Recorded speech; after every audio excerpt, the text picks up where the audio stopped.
தேதி சொல்லும் செய்தி மே 8. 43ஆம் ஆண்டில் அற்புத இயக்குனரின் படைப்பு.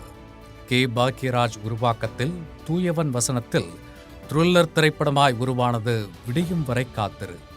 பிறகு மலையாளத்திலும் ஹிந்தியிலும் ரீமேக் செய்யப்பட்டு வெற்றி பெற்ற திரைப்படமும் கூட. கதை, இசை மற்றும் ஒளிப்பதிவு மூன்றும் இப்படத்தின் உயிர் நாடி என பத்திரிகைகளால் பெரிதும் பாராட்டப்பட்டு இன்று 43ஆம் ஆண்டில் படக்குழு மற்றும் பின்னணி பாடகி கரிஷ்மா ரவிச்சந்திரன் பிறந்த நாள். தமிழ் திரைப்படங்களில் ஜொலிக்கும் பிரிட்டிஷில் பிறந்த பின்னணி பாடகி. 2015 என்னை அறிந்தாளில் யான் என்னை எனும் பாடலால் தமிழில் சிறந்த அறிமுகம் கிடைக்க, தனி ஒருவனில் காதல் கிரிக்கெட்டாய் பயணித்து, காப்பான், பிச்சைக்காரன் 2, இறைவன், பொன் ஒன்று கண்டேன் என தனி முத்திரை பதிக்கும் பாடகி கரிஷ்மா ரவிச்சந்திரன் மற்றும் இன்று பிறந்தநாள் கொண்டாடும் அனைவரையும் வாழ்த்தி மகிழ்கிறது ஜெயா டிவி.